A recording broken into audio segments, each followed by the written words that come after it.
Now, welcome back to the programme. Hope you're having a nice day. It's nice and sunny out there. If you're out walking listening to us, if you're away abroad listening to us, if you're in Germany, in Saudi Arabia, in Vancouver, wherever it is, yeah, you'd be up now in Vancouver in the middle of the night. Hope you're well. Thank you everybody for all your texts and comments. We're going to get through some of those texts and comments in the next while. We will also use some of those texts regarding the political matters for our debates that are coming up. David rang in to 051846 123. On the Week in Politics last night, he said, they were talking about the South East and mentioned Carlow, Kilkenny and Wicklow, no mention of Waterford. Do we matter here at all? I don't know. They normally cover each constituency and area. They may be covering it as part of a Munster thing. Maybe, I'm not sure, David. I didn't see it. Mary called in, and another dog thrown from a jeep in Kilmacthomas yesterday. So if anybody any details on that, we might give Mary a ring back on that. Another dog thrown from a jeep in Kilmacthomas yesterday. Ireland is a disgrace for animal welfare, says Mary. Damien, it's heartbreaking, says Trevor, listening to those poor puppies. It made me cry hearing it this morning. I hope the Gardaí get in touch, and fair play to your speaker. She's brilliant to look after them and bring them to the vet. God rest those poor puppies. Barbara was in touch. Oh my God, I'm sick of the constant cases of animal cruelty. What is wrong with some people? My heart breaks for those puppies and their mother. Councillor Pat Fitz has been on, Sinn Féin councillor on Waterford Council. I have to say, the council, we didn't want to roll over and meekly accept the 14.5 million cut to council finances over a 5-year period. And also I had a text in from Conor McGuinness to say it was ridiculous from John Pratt. He and his party voted for 14.5 million cuts and took 600,000 from the housing budget. So that matter is something that is going to be discussed during our election debates. What's going on in this country with animal welfare is scandalous, says another person. Other people talking about comments regarding David Cullinan and with John Pratt. As I say, we will come to those in a little while. We're going to be talking about sports in a few minutes. We're going to have Fergal Hartley on and talking about the big match yesterday. We'll talk about the football. We'll talk about the great win by Galtier, the Wildcats as well. Firstly, though, this is fabulous. I think this is the story, not just in Waterford of the weekend from a sporting perspective, but in Ireland. My understanding and researching this morning, I don't think triplets, male or female, have ever scored, never mind about goals, have ever scored in the same match for a county in the history of the GAA. Phenomenal. Over the weekend, Waterford women's footballers went to Galway and beat Galway, who are a fabulous, fabulous football team. Waterford women's footballers went to beat them, went and played them, and they beat them.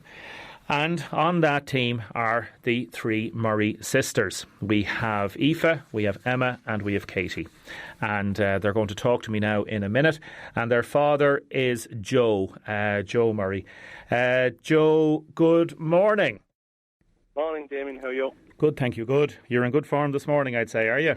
Yeah, good for a Monday morning. Yeah. Good weekend, so. Tell us about the three girls. When did they always love the football? When did they start kicking the ball? Were they only little toddlers? Were they? Yeah, well, sure, I suppose they started with the local Subcombe Rangers when they were 6-7 years of age, over on with GA field. So yeah, well, I suppose coming from family background on both sides, the love of GA and I suppose particularly football is strong in the household. So yeah, it's kind of second nature to them, I suppose, at this stage. And are they competitive when they were younger now around the house? Would they be grabbing the ball off each other and having a good tussle? Yeah, I suppose they were. Yeah, initially I suppose when they were very young they were kind of timid enough, but soon enough when they got on the field and out and around, and their cousin Conor grew up beside them, so they were they had a boy to get them going as well. So they were, so soon enough they realised the rough and tumble of what Gaelic games is about. So yeah, but. And which one of them now would be the most temperamental, would you say, of the three of them? Well, the most temperamental. Well, I suppose Aoife's probably if you want to call one of them different. Aoife's probably the two of them. I mean, Katie are very similar and very alike in features. Aoife's probably different in every sense. Yeah, you must be so proud of them, Joe. Yeah, which are they're great. They're great girls. They've been since they were under 14 with Waterford, with Pat Sullivan. We've had great days with them. great experiences, like with Waterford. Yeah. And with the colleges that they go to in Waterford and Mary I. It's been great for them, and it's a thing I've always encouraged them to keep at, because sport is such a good asset for them. And they make friends, and it's just something that they're good at and they enjoy. And I'd say if anybody took on one of them, the other two would be straight in, would they? Yeah. They wouldn't. They have their own niches, I suppose. All right, but defending each other. They'd be close, and they'd back each other up. But again, their teammates in Cumber Angels and Waterford they'd back every teammate up. It wouldn't be just. Yes, of course. Yeah. Just themselves. Like they would be great. They'd be great battlers. They'd have great mindset as regards that. They wouldn't be the biggest in the world, but they'd be tough. Yeah. And you might try and hopefully you'll get a win against Ballymacarby this year. Yeah, well, yeah. We keep trying anyway. Like as regards getting closer. Like they'd have great friends in the county team. Of course. With the Ballymac girls. They're huge competitors with Ballymac when it comes to the club scene. Yeah. But inside in the county scene, like the Ballymac girls have been an inspiration to them. Like players like Michelle Ryan, like has as a guiding hand there all the years to them. Like, and Michelle is gone now, but they have great respect for the Ballymac girls, and great competitors when they meet on the field. But they'd be great friends often as well. Like so that's good. Like that's what it's all about, really. It is, yeah. Joe, listen, continued success to them and everybody in the family, and lovely to talk to you again, okay? Yeah. Okay, Damien, thanks. Eve, good morning. Morning, Damien. How are you? I'm good, thanks. How are you? Good. I'd say you're in good mood this morning, are you? Yeah, it's nice to wake up now after a win yesterday. Some win, and for the three of you to score. Has that ever happened before, that the three of you, maybe in a club game, but for the three of you to get a goal for the county on the same day? Yeah, no, I don't think it's ever happened before now. Maybe 3 points, but never 3 goals in the same day. And talk me through, who scored the first goal, who got the second, and who got the last? Emma got the first goal. It was about 2 minutes into the game, so that gave us a good start to the game. We were buzzing after that. Then Casey got the second goal. She got past from Aileen Wall and she fisted into the net, and then Aileen gave me a similar pass just before the first half ended, and I got a hand to it, get it in. Then at the start of the second half, Casey took a shot on goal and the goalie saved us, so then I got the rebound and just kicked it in. So the joint effort all the same, I suppose. I'd say it's probably the first time in the history of the GAA that 3 of the same like triplets or twins have scored in inter-county football, hurling or anything. It's phenomenal. Yeah. You're history makers. I didn't realise, to be honest, after, we didn't think much of it until we went home or whatever, but yeah, sure, it's great. And would you have a bit of slagging now if one of you scored and the other didn't score, or you didn't pass me the ball, or you did pass me the ball, or what?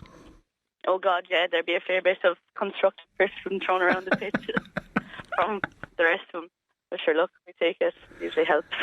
And tell us how the three of you are different. Are you the toughest one of them all now, are you? Oh God, no, that'd be Emma without a doubt. I'd say I'd be the quietest one on the pitch now. Most of the talking.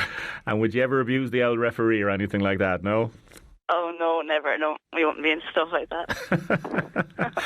Do you love the football? Yeah, it's great. It's great that 3 of us play as well, Keeps us going for training or whatever. Just we all get to go together, come home together or whatever. And do the 3 of you get on really well? You do? Yeah, we do. Yeah, most of the time anyway. Sure, I suppose all the siblings fight, so it's normal, but we do, yeah. It's absolutely brilliant. Listen, Aoife, have a lovely day and the very best of luck for the rest of the championship, for the rest of the league, okay? Thank you. Thanks a million. Hi, Emma. How's it going? Hello. Hello, Emma. Can you hear me? Yeah, I can, yeah. Well, what would you have to say there? What Aoife said, huh? Are you the roughest, yeah, or is it Katie? I don't know. I'd say I am. Yeah, give him a fair time on the pitch, yeah. And was that what it was like when you were growing up? Who got the ball, or who was the better, or would you have little arguments or fights, or wanting to get the ball, or what? No, we were always we wouldn't mind who got it. We were always, we never say you had a bad game, you had a good game. We just after it we all be it would be a joint effort, and there was no one better than anyone else. We knew we were always on the same level of the field. We'd never be discussing who was better or who was worse, that kind of way. And would you live and die for each other, Emma? I suppose we would, yeah. In fairness, we do get on very well. We'd have a lot of the same friends and that we do. We'd spend a good bit of time together on and off the field, yeah. But if another player went to take one of you out, would it be sort of the Three Musketeers type of thing, would it? I suppose they can. I'd say if two of the girls say that again when we're playing them in the club. If one of them gave one of the others a wallop, you'd run in, would you? Yeah, it would, yeah. Get the other two fired up, when we make sure then that the player didn't get the better of the other one then the next time, that kind of way. And for the three of you to score yesterday, brilliant, isn't it? Like, what did you say in the dressing room afterwards? Yeah, there was a great buzz in the dressing room. We were getting a bit of slagging about the three of us getting it now. It hasn't happened before. I wouldn't be getting on the scoring sheet that much. But no, great buzz in the dressing room after it for the whole team. It was nice to get a Division 1 campaign off to a good start. It's a big step up from last year, and hopefully this win now will drive us on for another few games. It will, yeah. Now, I know you get on well with the Ballymac girls, but wouldn't it be great to win the championship this year against them? yeah, we've been there the last 7 years, I think, nowadays that we've lost. We know we're getting closer. You're getting closer, yeah. Mm. We are, yeah. Well, we know we've a huge respect for them. We know they're an incredible team. Look, they set a high standard that has left the rest of the other club teams chasing to try and get up to that standard. Look, we're getting there. Yeah. And hopefully get over the line in the next 2 years. Well, listen, I'll let the two of you go and I'll give Katie a ring there now. And Emma, listen, thanks very much. Perfect. Thanks, Damien. Katie, good morning. I'm getting you before you go in. You're in the library, are you? Yeah. Studying hard, are you? Yeah. I'd say you're not distracted at all this morning now, are you? No, I'm not. I'm fine. Tell us, for the three of you to score on the one day, phenomenal, isn't it? Yeah, it is. We hardly ever get on the score sheet, so for three of us to score on the one day, it was nice to be coming home with 3 goals. I'd say 4 even. I'd say there was a bit of slagging. Is there ever a time the two of you would score and the other wouldn't score and you'd be sort of talking to each other about it and having a bit of a laugh? An odd time, but I suppose it was good to everybody get their own. And tell us, when you were growing up, I was talking to your dad about the rough and tumble that you'd have when you're playing around the house, and Connor then, obviously your cousin, playing not too far away from you. You'd have a good bit of competitive streak in you when you were younger as well. Nobody ever go easy on each other playing at home, so we kind of be used to playing hard against each other, and then it just helps us when we came along and played together along the years. And would you ever get into any fights now if somebody tried to take Aoife out or take Emma out or take you out? Would you ever help each other out? You would, I'm sure. Yeah, Emma would always get in there for the fight and help us. And tell us, to score, for the three of you to score yesterday, like, I'd say it was just brilliant coming home, was it? Yeah, it was. I didn't even realise that when I was saying that the three of us had gotten a goal until after in the dressing room we were saying who did get the goals, and we had realised then that three of us had scored. So it was like Aileen Moss set up all the goals, so yeah, I know. Even deserved the credit for it. I know, she's phenomenal, yeah.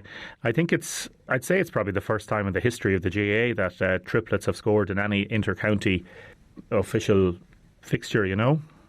Yeah, I wouldn't say there is any triplets that would be on the inter-county teams. No. In Gaelic football, hurling, camogie, anything, I'd say it's very unlikely. So you could be you could be history makers. I wouldn't say that. You're very modest. And who's your next match against? We're playing Donegal next Saturday at Parkfield at 12. And hopefully get a result out of that as well. That'll be another tough match. Yes, they're all tough encounters, but we'll just take it week by week. And of the three of you, who's the best trainer? Who likes training the best, or who doesn't like training? Emma's the best trainer. I'm probably the worst. Listen, Katie, congratulations and continued success to the three of you and to everybody on the squad, okay? Okay, thank you. Thanks very much, Katie, and to the three girls and to their dad, Joe. Marvellous story. Jim Grant phoned in, a former referee, to say, please say hello to Joan for me. Special mention also to Roisin. Roisin Tobin also scored a superb goal yesterday in that match. It should be worth a mention, and it definitely is. Damien, can you please give a mention to the Stradbally soccer team, who have advanced to the final 16 in the Munster Junior Cup for the first time in their 50-year history. Best of luck in the next round, lads. Coming up, we're going to have more about the animal cruelty matters, and we're going to be looking at sports. We'll also have this idea of, are your children fit? Can they run properly? Research has found that 25% of primary school age children cannot run properly. Text us in 083 333 975. Text or WhatsApp. Let us know what you think. Now, keep your texts and comments coming in. David has texted us in from Bunman. He says he's an Englishman living in Bunman, and he said, Damien, can you read out the texts? I will, David. I will certainly, and I'll read out some. As I said, I can't read out them all because you might get 50 texts about different matters. You can't read them all out in the programme. You're saying that as an Englishman living in Bunman, you're saying Sinn Féin are offering the most viable option for change, calling on the only possibility of a minister for the county. So there you go, David. I've read out your text. Other people saying that they won't be voting for Sinn Féin. So there's a variety of things coming in. Eileen says, why could you not hold off on the terrible story regarding the puppies until tomorrow? It's very insensitive following the previous item on the tragedy in Dublin on Friday night. That's from Eileen. Well, Eileen, we did the story so that we try to help find the culprits. It's as simple as that. We believe here in trying to make a difference on this programme. Sometimes it is important to report on bad news. It's important to report on good news, but also on bad news. The fact that the tragedy happened on Friday night, we covered that at the start of the programme at 10 o'clock. We covered the puppies right just before 11 o'clock. And the puppy story definitely is important because animal cruelty should not get away with it one bit. I appreciate your text, Eileen. I understand where you're coming from, but that's why we covered it this morning. One of the issues that we are covering this morning is the great sports stories over the weekend. We're going to be talking to Tommy O'Mahony in a few minutes, head coach of Waterford Wildcats, and Fergal Hartley. Gavin Whelan, our sports reporter. Gavin, marvellous weekend. Firstly, the Waterford hurlers, really good performance and a great result. Even if they hadn't got the result, people would have still said great performance. Oh, absolutely, Damien. Yeah, definitely, great work, great energy. Those buzzwords were certainly in evidence there. You wouldn't have said that after 3 minutes, when Cork kind of blitzed us for 2 early goals. But I thought, Liam Cahill and his charges showed a great level of, maturity and composure yesterday. The debutants, they all stood up to the plate. That worked great and, willing to win the ball back, looking for the player in the best position, and obviously allied to some top quality scores as well. The Bennett brothers, 16 between him, like Kieran. 16 points. He's playing like a man possessed, 16, yeah. He's following on from his great year at Ballysaggart. Great long range striker of the ball, lovely kind of languid style, on the run, over the bar. Stephen looks razor sharp up front as well. Then you have Patrick Kern as well, back to his brilliant best as well, rediscovering his brilliant form from minor and under 21 level. So if he can nail down his place and rediscover that form, that kind of pace and that scoring ability which he has, exemplified in the goal, a great finish and great build-up play from Caleb Lyons has really thundered into this Waterford team. I thought Iarla Daly at wing back, really stood tall. Well, Caleb's pass was super. It was just so quick and so snappy in the vision, and Patrick the finish. Then Anthony Nash will be disappointed with it. I suppose the concession of the 3 goals might be a slight worry. Obviously Cork came with a late rally there with Shane Kingston getting his second, but Waterford held on. Cork could have got an equaliser, but I suppose if Cork did happen to draw the game, Waterford would probably feel, my God, it was nearly 2 points, lost rather than a draw. But to get the win in front of the home fans, the appetite and the energy they brought, really, really positive, and a great start for Liam Cahill. Absolutely brilliant. I'll talk to Fergal about more matters of that in a minute. The footballers came really close on Saturday night against Limerick. Yeah, it was in there. A bitterly disappointing. Again, just a few maybe sloppy mistakes and maybe in front of goal. I know it's something Benji alluded to afterwards, that their conversion rate was disappointing. Dropped a few into the goalkeeper's hands. The Limerick goalkeeper then converted a couple of frees themselves, and Waterford would have been disappointed enough to give away a few frees. But I thought defensively they played well. Work rate and energy certainly wasn't lacking, Damien. I thought Stephen Curry and these guys, they really worked their socks off. Conor Murray kicked some superb scores as well outside of the boot. Dara Corcoran, a lot of players, 5 players made their debut as well, so it's a learning experience for them. They've turned over a lot of players, but I think Limerick will be thereabouts come promotion this year. They're kind of moving fairly well. Good run in the McGrath Cup and just edged at 110 to 10 points. they took their goal opportunity. Waterford had a few chances, just didn't. That's the tight margins in Division 4, and obviously, they go to Auckland now next week to play Wicklow, probably having to get something out of that game to try and reignite the campaign. And yourself, Damien, from Auckland is a tough place to go. you might come out of there alive, but anyway, hopefully they'll go up and give a good account of themselves. 5 roads in and 1 road out. That's about it. Yeah, I was up there for Fortress Auckland Day, you call it, for a while, isn't it? Yeah. Wicklow were narrowly beaten by Carlos. It saw like both teams were being searched for the win, but again, couldn't be faulted for effort. And the crowd, I thought, was a bit disappointing in Fairfield Saturday night. For what I mean. I know there was other teams on and that, but look, we're going to talk about. We've done the women's football, and that's a fabulous result. Great story as well. We're going to talk about Galtier Camogie in a minute, but I want to go straight to Tommy's on the line. Good morning, Tommy. Good morning. Tommy O'Mahony, head coach of Waterford Wildcats. Under 20s, what a result, Tommy. Talk to us about it. Yeah, it was great. We played UU Tigers on yesterday at 11:30. So we came out with victorious on a 9-point victory. I suppose it was about 11 years since we last won our under 20 title, so it's been a long time coming. But the girls were fantastic, and it was great to get the result. It is. Yeah, I know you've put an awful lot of work in behind the scenes, and the training and the work, and as Gavin and Matt have been talking about, the formations in which you play and transition from defence to attack is very, very impressive. Yeah, there's a lot of stuff goes in behind the scenes, all right. But I suppose it wasn't just these last couple of months, but these girls have been going for the last 5 or 6 years. I've been coaching them since they were under 15, and they've had a lot of tough losses. So this is a sweet victory to have, So I suppose when you keep your shoulder to the wheel, it shows what can be paid off, Gavin, do you want to come in there? Yeah, absolutely. I was chatting to Tommy there yesterday after the win, and as I say, Tommy, look, you're threatening with a while, and this under 20 team, Tommy, they have a special talent as well. You've a couple of senior players there as well, so obviously their experience proved vital yesterday.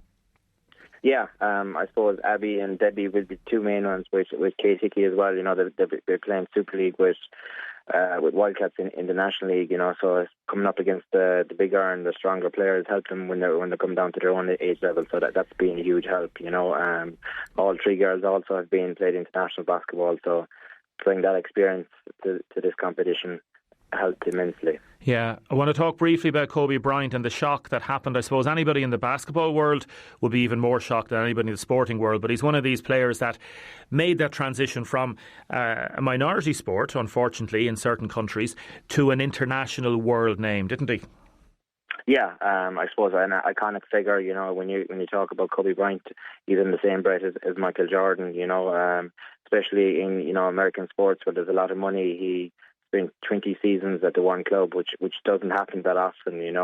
He was 18-time All-Star, and I suppose the true testament of the man in his last game at 37 years old, he scored 60 points in his last game. And that tells you what kind of man he is, Yeah, he'll be badly missed, and to his family and his daughter. Just a horrendous tragedy, Tommy, isn't it? Horrendous. Oh, horrendous. These things happen, and I suppose it brings everything into perspective in sport and life in general. Tommy, listen, thanks for joining us this morning. Continued success to you and your squad. Thanks, Damien. Thank you very much there. Tommy O'Mahony, head coach Waterford Wildcats. Great story. A fabulous story. We're going to do a lot more on Galtier in the run-up to the All-Ireland final. For any Waterford team to be in an All-Ireland final, the Galtier Camogie in the Intermediate Club Championship, this is a phenomenal result. And what a run, and what a team, what a squad. Really is. Text coming in. Well done to the Galtier Camogie girls. Yeah, absolutely phenomenal. I was chatting to Orla Murphy there. Fair play to her. She took a call after the excitement was building up there on the way down the bus yesterday. But brilliant achievement, especially the fact they were playing a Clonduff team that were kind of fancy going into it. They had narrowly lost to them last year, and I suppose there was a revenge mission there, and I could see that even from talking to Orla during the week, and could see that they were really, really focused on this game. Annie Fitzgerald had the ball in the net after a minute, so really came out with a great ferocity, and Corcoran got the second goal, and to all the girls on the field, great work right throughout the field, and to restrict that Clonduff team to 11 points, they scored 2-13 themselves, so they were full value for the win. I mean, it wasn't just edging it out by a point or two. We're well in control, and really, really solid team performance, and can now look forward to an All-Ireland meeting with St. Ryan's of Offaly. They had a cracking win in their semi-final as well, so I believe that's going to be coming up to the 1st of March. So 1st of March. I know we'll have further extensive build-up, and we'll try and get out there, and it's not because even this evening, because with the basketball success and with the ladies football and the hurling, it was such a busy weekend. But we will get around, and we are trying to be fair to everyone, but we'll be playing a couple of clips from Orla on our show later on. We'll also be featuring Tommy. I caught up with him as well yesterday, and thanks to everyone as well for their cooperation yesterday. Kieran Kern took a took a call on the way down with the ladies footballers on the bus as well to reflect on their results. So we appreciate that as well at times. People are up the length of the breadth of the country, so it's great to be able to get that reaction, I suppose, on the spot as well, Damien. So yeah, that was a brilliant win for Galtier, and heartiest congratulations. A lot of work going on there, and no doubt the blue and navy flags will be left up for another couple of weeks anyway. They will. Gavin Whelan, thank you very much. We're back with Fergal Hartley. Thanks, Damien. Now keep your texts and your comments coming in. Great display by the lads, hard fought win in the senior hurling. Always good to win against Cork. Our full back line is there for the taking, though even a bigger question mark with Noel having been dropped. Early days, but things are looking good. Other people saying the full back line held it together and got themselves very, very strong as the game went on. Damien, government has to get involved in online advertising for dogs for sale. People should only be able to obtain pets from registered breeders or sanctuaries in order to have traceability. Yet another sickening event in a long line of animal cruelty. Damien, regarding the politicians you had on this morning, John Pratt, a top man, he doesn't make promises he can't keep. He helped me and my family out in the past, and I'm going to do something, and I want to see him getting number one. Another person saying the same. Other people texting in saying that the Labour Party, they won't be voting for the Labour Party because of what they did in the past. Others saying all the parties are scared of Sinn Féin. It's obvious when they start bashing them on the airwaves. And I see that David has texted back. Thank you very much, David. You're very good. Now we're going to just have a quick more little word about the hurling from yesterday. Fergal Hartley, former Waterford inter-county hurler and also pundit and co-commentator yesterday. Fergal, good morning. Good morning, Damien. Thank you very much for joining us. Fergal, your thoughts on the match yesterday? Well, I think every Waterford GA supporter would have to be happy coming away from Welsh Park yesterday. I mean, going into the match, honestly didn't know what to expect. There was a sense of excitement, anticipation, optimism, but also a sense of trepidation, because looking at the teams on paper, Waterford, I feel, is a very inexperienced team versus a Cork team that probably had 9-10 of what their championship team typically would be. So a very strong Cork line out, a very transitional Waterford team, a team, we're very much in a rebuilding phase. So didn't know what to expect going in. Absolutely delighted coming away from Welsh Park yesterday evening. In terms of the personnel first, we'll talk about the tactics in a second. In terms of the personnel and how they were and the changes that Liam made during the match, and particularly in the full back line, were you happy with what you saw? Yeah, absolutely. He didn't waste any time in the full back line, I suppose. I felt sorry a little bit for the full back line at times. There was a couple of mix-ups and they were at 6 or 7 at times, but I think, they conceded 2 soft goals in 5 minutes. But after that, overall, over the course of the next 60-65 minutes, I thought they came to terms with what is a very dangerous Cork full forward line. But yeah, the 2 goals... They settled down after a while, didn't they? Yeah, but the 2 goals were terrible goals to concede. We could even see it from the stand. It's easy to see it from the stand, but for the first one, I think it was... Lehan had ghosted in and was all alone, and in the full backline area you can't have players following play and leaving a corner forward all on his own in front of goal. So absolutely, but like anything, I think to some extent the new full backline, Conor Prunty there last year, Conor Gleeson back in the corner, so they have to work out how they're going to play together, if you like. We won't go through all the individual players in terms of Irla and the Bennetts. Phenomenal performances all over the field. What did you think of tactics and how he played against Cork in terms of the running game, in terms of going long a few times? How did you think? I know you were saying that Deise Hutchinson didn't get the ball that he maybe would have liked, because maybe the half-backs were under a bit of pressure and getting rid of that ball. What was your view about tactics? Well, look, it's got Liam Call's kind of modus operandi stamped all over it, if you like, right? It's the Tipperary style, it's the Kilkenny style, and they're the 2 most successful counties in hurling. It's very much a direct style. If you think of it, Stephen O'Keefe had, 317 conceded, they had 16 wides, that's 36 puckets. I estimate probably 29-30 of those went long, which would be not what we would have usually expected from Stephen O'Keefe or from a Waterford team. The first 8 buckets all went long, and that was kind of symptomatic of how we played the game, a very direct style. We weren't sitting back a sweeper. That was part of the problem, I suppose, at the start in the full backline, as well as, I suppose, they lacked a bit of protection, if you like. So we're not playing a sweeper. I know Jake Dillon was probably supposed to sit back and leave Dara Fives that bit of leeway to sit back that little bit more and protect his full backline, but the style is much more direct than it has been in the past, and the ball was probably just lumped in. Getting it into their danger area, away from our danger area. A very direct style, not as much working the ball through the lines as we might have seen in the past, not as much movement in our forward line, but very direct style. But it worked. It's not what we've been used to over the last 5 or 6 years, but it did work. I mean, we had one of our full forward, and Stephen Bennett came out the field quite a bit, and Patrick Kern came out at different times. But other than that, it was a very direct, straightforward style. Get the ball down into the far end of the pitch, into the danger area, work hard for the ball, and that's what we did, and it worked really well. And do we have the players to catch high ball, or are you looking at potentially a tactic that we're going to be knocking down ball for second ball phase and the likes of Deise running onto it and other players coming up from midfield?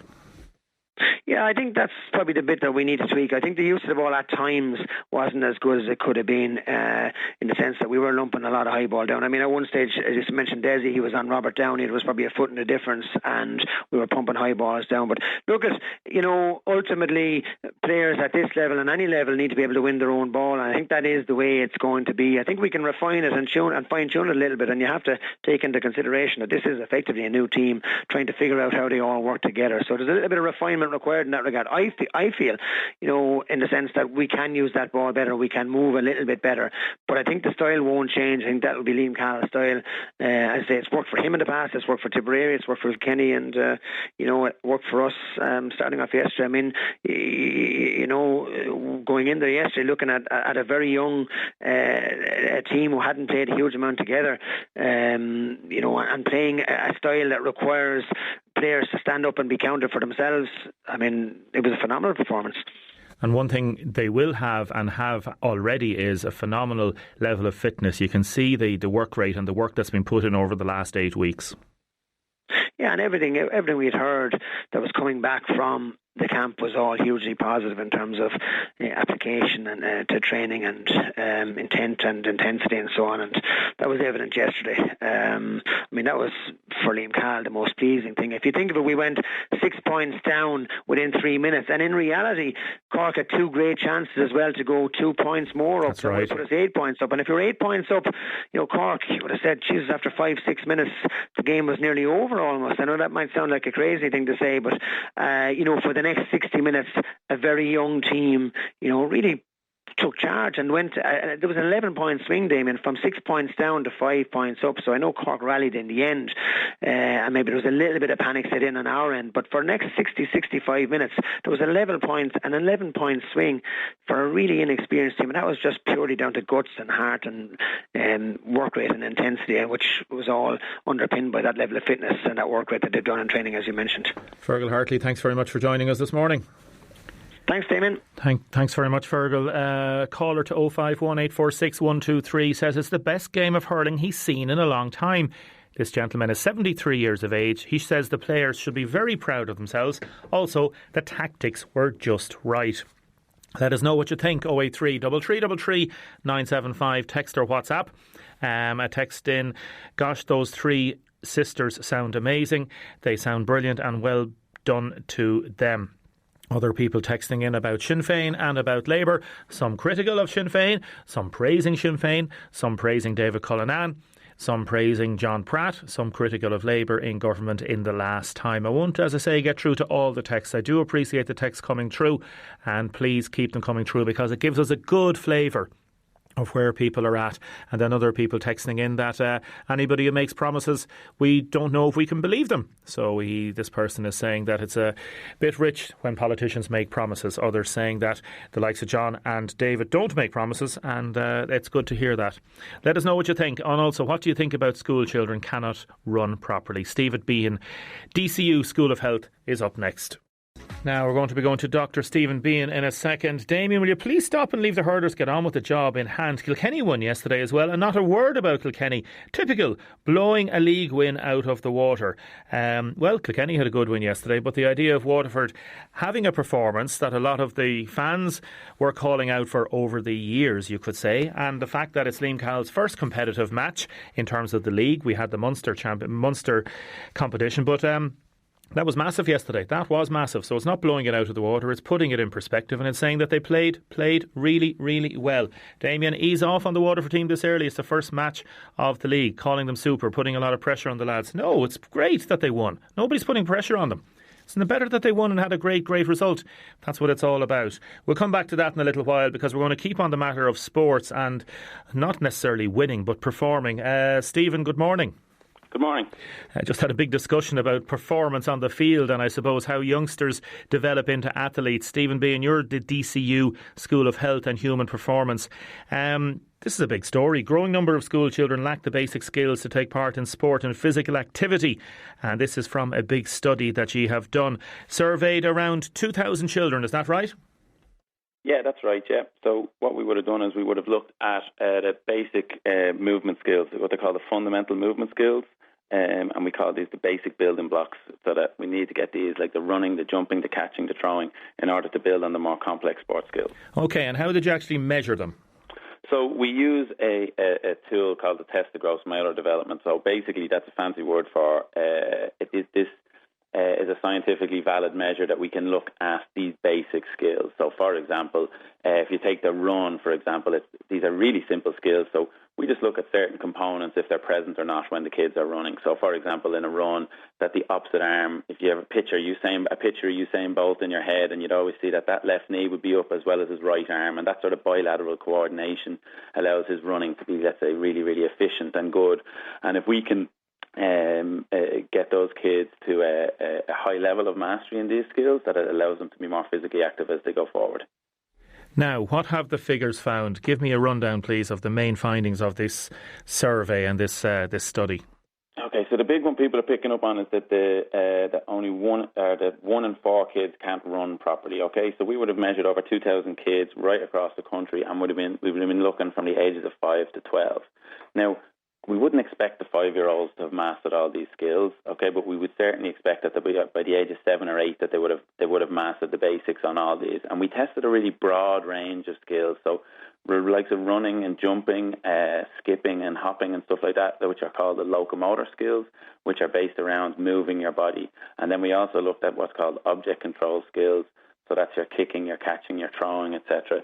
And these would be used in a lot of the common sports that are played throughout the country.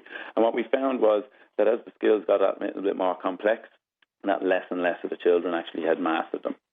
And can I ask you, what is running properly? Define proper running. So for the assessment that we would have used, we would have been looking at 4 really simple components, and it was just simple things like, so I already mentioned the bilateral coordination, so the opposite arm to leg. We were even looking that the knee drive is straight and we're not landing with the legs bowed out or anything like that. Just simple little things. There's nothing like it's not a fancy test. It's not anyone listening now would be able to do it after reading the instructions on it. They're very, very simple, and the reason that they're so important is that if kids don't have a base of these skills, so picture, you mentioned the Waterford hurlers there, if someone was to catch a high ball in the middle of the pitch, they first have to be able to run, they then need to be able to jump, they need to be able to catch a ball, land and turn and do whatever they want to do with it, but all the time while they're being tackled by somebody else.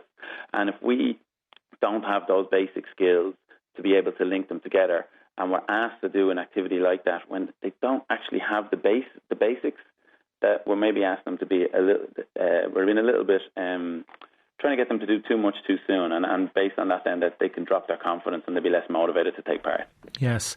What about the throwing skills, the idea of throwing footballs or throwing rugby balls or tennis balls?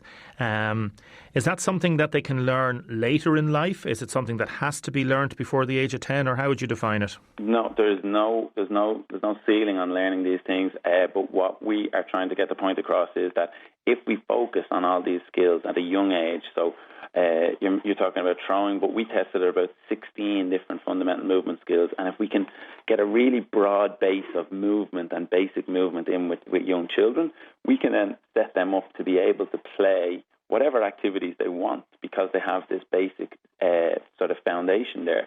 And that means they can be active. That helps them to be active for life. So we're providing them with the tools to be active in whatever sport or activity that they wish. Okay. Now, tell us what schools can do. Tell us what parents can do. Anybody listening to this morning, looking at the reports in the papers, is on the front page of the Examiner. It's in every paper and it's going to be covered on the news this evening. What can parents actually do to help change their children's behaviours? Yeah. Okay. So there's loads of the load of focus on the figures, and there might be a bit starting, but there's good news as well. All right.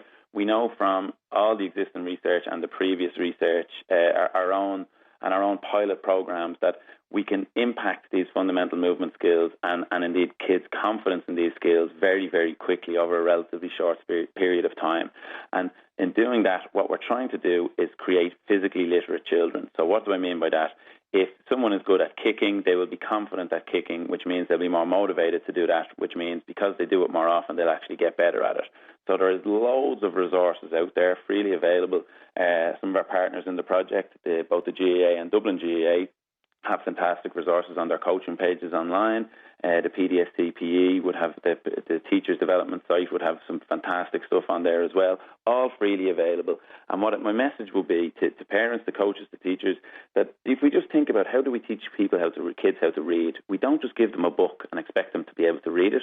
We teach the alphabet, we teach the sound of the letters, forming words, etc., until they're able to read that book. And it's the same for movement. If we start off basic and keep layering the complexity as they move forward, they'll be, one, very, very good at a broad range of skills, but two, they'll also have the confidence to try new things because it's been done in the right way. Okay, Stephen, listen, thanks very much for that, and we're going to be going to a school later in the week and trying to talk to them about it. So well done on your research. Thank you very much. Fair play to you. That's Dr. Stephen Bean there, DCU School of Health and Human Performance. Let us know what you think about that, please. 083 333 975. Your texts and calls are coming in. John phoned in to say he was at the match yesterday but was sitting very low down on the stands, and there were people in wheelchairs in front of me with all the people passing in and out, going to the toilets, etc. It's very hard for them to see the match. Just wondering, is there a way of putting a space higher up for wheelchairs users in the redeveloped Welsh Park? My understanding, John, is that there is going to be some different system in place for wheelchair users in the redeveloped Welsh Park. When that starts, when the planning, we know the planning has gone through. When it actually happens, we're not 100% sure when it's going to start. Damien, what about other students living with the Chinese student? Are they also in isolation? That is from Margaret. I don't know about that, Margaret. This is about the student from Wuhan. We'll hear more about that later. Damien, the lost and found section, this dog turned up in the Kilmurran area on Sunday the 26th of January, is wearing a collar but no ID on it, and a lot more texts and comments coming in about Sinn Féin and about the Labour Party. As I say, we'll take some of those comments later and tomorrow, and also during our debates. Other people texting in about the hurling, basically saying, what about Davy and the Wexicans, a yellow belly in exile? Yes, Davy, a good win.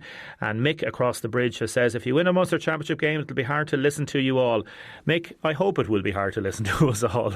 And as a Wicklow man in exile in Waterford, if Wicklow win an L match as well, it might be handy as well. I'm going to go straight now first though to Pat Edwards. Pat, good morning. Good morning. Pat, thanks very much for joining us. We don't have very much time, and hopefully we can continue this conversation tomorrow, because you're with the Deise Animal Sanctuary. You posted a thing yesterday that, can anyone please collect this foxhound for us up in the Kilmac area? It's in a very bad way. It was thrown from a moving jeep in the Kilmac play area, and it needs to be picked up and brought to the vets. Did anybody, how is the dog? Well, thanks to a lot of people offered to pick him up. We've got him in the vets. The lady took him to the vets for us last night.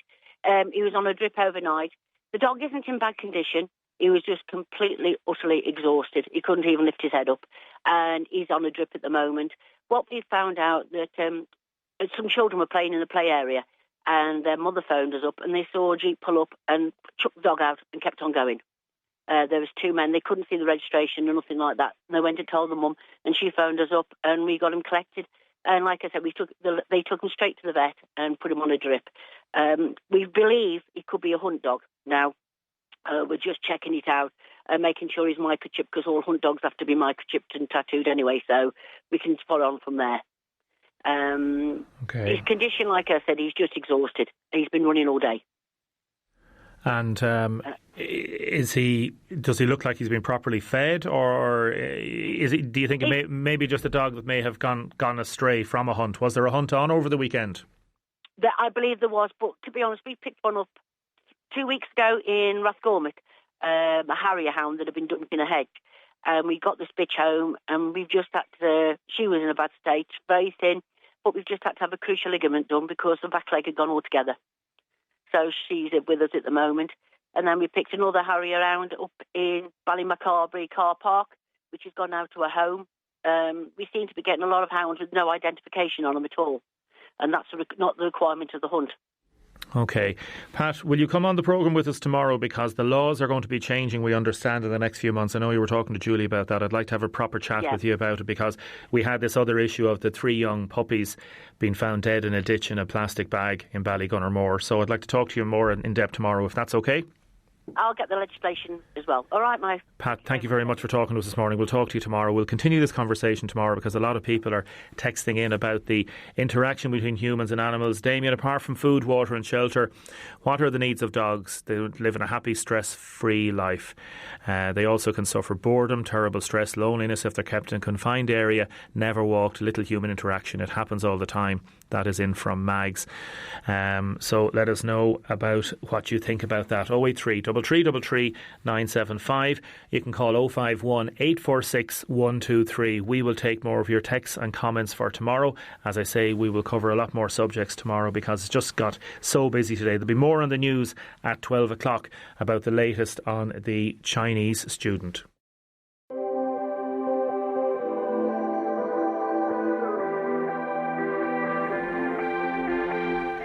Thanks everybody for your texts and comments this morning. Thank you very much, Julie, for producing.